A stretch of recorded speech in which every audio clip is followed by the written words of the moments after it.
পটল চিংড়ি তো এর আগেও খেয়েছো, তবে আজকে আমি যেভাবে রান্না করছি সেইভাবে একবার অন্তত করে দেখো। দারুণ লাগে, মজা লাগে, ভীষণ ভালো লাগে। প্রত্যেকে কিন্তু প্রশংসা করতে বাধ্য হবে এই রান্নাটা খেয়ে। চলো শুরু করে দিই আজকে স্পেশাল পটল চিংড়ি রান্না। তার জন্য পটলটাকে এইভাবে কেটেছি, দেখতেই পাচ্ছ কিছুটা খোসা আছে আর কিছুটা খোসা ছাড়ানো আছে। তারপর সেগুলোকে তেলে দিয়ে ভাজবো। তার আগে দেখো আলুগুলো কেটে নিয়েছি আর সমস্ত মশলাগুলো কাটা হয়ে গেছে। তো আলুগুলো এখনকার যে আলু তা একটুখানি শক্ত হয়, তার জন্য প্রথমে প্রেসার কুকারে দিয়ে একটু সেদ্ধ করে নিয়েছি যাতে রান্নাটা খুব তাড়াতাড়ি ইজিলি হয়ে যায়। এদিকে পটলটা আমি ভাজছি, পটলটা ভাজতে ভাজতে বেশ দেখো লালচে ভাব চলে এসেছে। এই পর্যায়ে আমি তেল থেকে তুলে রাখবো। এই লালচে ভাব আসা না অবধি পটলটা কিন্তু ভাজতে হবে, তাহলে কিন্তু পটলের টেস্টটা অনেকটাই বাড়বে। তো দেখতে পাচ্ছ পটলগুলো আমি তুলে নিচ্ছি। এই আমার পটলগুলো ভাজা হয়ে গিয়েছে।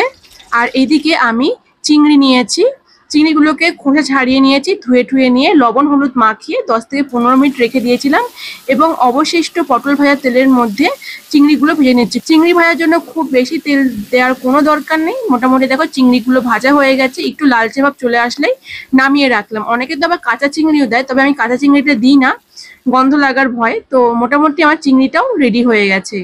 এই পর্যায়ে এখানে মশলাটাও রেডি করে নিচ্ছি। বেশ খানিকটা আদা নিয়েছি 2 ইঞ্চি মতো, 20-25টা এখানে রসুনের কোয়া নিয়েছি, একটা মিডিয়াম সাইজের টমেটো আর একটা ছোট পেঁয়াজ নিয়েছি, সাথে কাঁচা লঙ্কা বেশ খানিকটা নিয়েছি আর কাজু বাদাম ভিজিয়ে রেখেছিলাম সেটা দিয়ে সামান্য জল অ্যাড করে সুন্দর স্মুথ পেস্ট বানিয়ে নিয়েছি। আর এখানে কড়াইয়ের মধ্যে আবারও তেল অ্যাড করে দিলাম। তেলটা একটু কম করে দিয়ে তোমরা চাইলে বেশি করে দিতে পারো।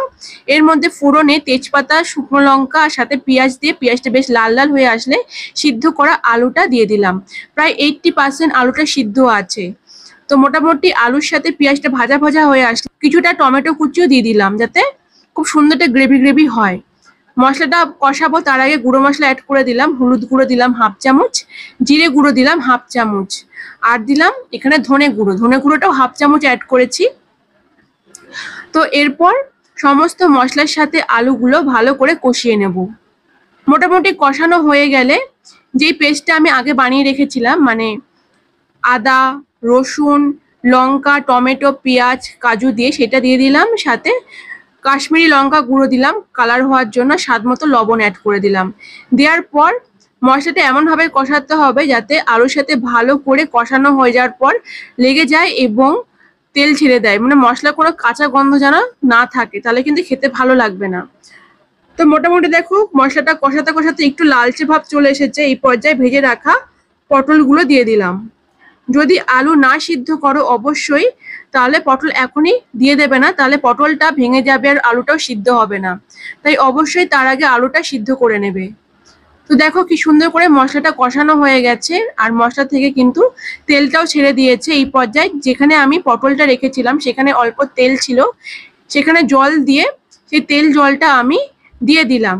প্রায় 2 গ্লাস মতো জল অ্যাড করেছি। তো সুন্দর করে নাড়িয়ে চাড়িয়ে নিচ্ছি। যেহেতু আলু একটুখানি ঝোল টানে তাই ঝোলটা একটু করে বেশি দিতে হবে। এরপর ভেজে রাখা চিংড়িগুলো দিয়ে সুন্দর করে নাড়িয়ে চাড়িয়ে নিচ্ছি। এই পটল চিংড়ি হলে আমার তো ভালো লাগে এবং আমার পরিবারের প্রত্যেকে কিন্তু খেতে ভীষণ পছন্দ করে। তো দেখো সুন্দর করে নাড়িয়ে চাড়িয়ে নিয়ে ফুটে আসলেই ঢেকে রাখলাম যাতে সমস্তটাই সিদ্ধ হয়ে যায়। তো দেখো সিদ্ধ হয়ে ঝোলটাও একটু ঠিক হয়ে গেছে এবং পটল, আলু আর চিংড়ি সমস্তটাই সুন্দর করে সিদ্ধ হয়ে গিয়েছে। হালকা করে নাড়িয়ে চাড়িয়ে নিচ্ছে, কোনোভাবে লেগে না যায়। দেখতেই পাচ্ছ আলুটাও সিদ্ধ হয়ে গেছে পুরোপুরি। এরপর একটু আটা গোলা জল দিলাম, প্রায় 1 চামচ মতো আটা দিয়েছি সামান্য পরিমাণ জলের মধ্যে। তোমরা এখানে আটার বদলে কর্নফ্লাওয়ার বা ময়দাও ইউজ করতে পারো। দেখো কি সুন্দর গাঢ় গাঢ় হয়ে এসেছে না।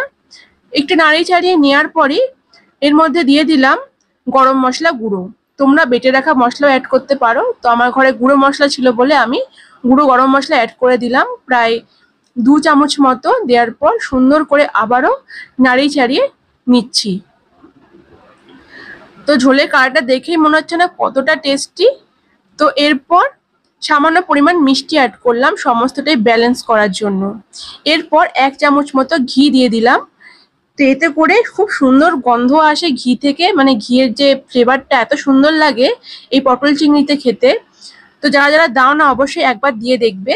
এরপর ঢেকে ফ্লেমটাকে একেবারেই বন্ধ করে 5 মিনিট পর দেখতেই পাচ্ছ সুন্দর করে ওপরে একটা তেল উঠে এসেছে এবং ঝোলটা অনেকটাই গাঢ় হয়ে সুন্দর একটা কালার চলে এসেছে এবং সমস্ত ফ্লেভারটা অ্যাবজর্ব হয়ে গেছে গ্রেভির মধ্যে। একদম রেডি হয়ে গেছে গরম গরম এই চিংড়ি আলু পটল। তো দুপুরবেলা এইরকম চিংড়ি পটল হলে কার না ভালো লাগে খেতে, আর সাথে যদি গরম ভাত থাকে তাহলে তো কথাই নেই। তবে শুধু ভাতের সাথে না, রুটির সাথেও কিন্তু পরোটার সাথেও দারুণ লাগে। বাড়িতে এইভাবে একেবারে তৈরি করো, দারুণ লাগবে। এবং কেমন হলো অবশ্যই কমেন্টে জানিও। রেসিপিটা ভালো লাগলে সবার সাথে শেয়ার করো, পেজটাকে ফলো করে নিও, ইউটিউবের বন্ধুরা সাবস্ক্রাইব করে নিও। দেখা হবে আবার নেক্সট ভিডিওতে অন্য কোনো রান্নার সাথে।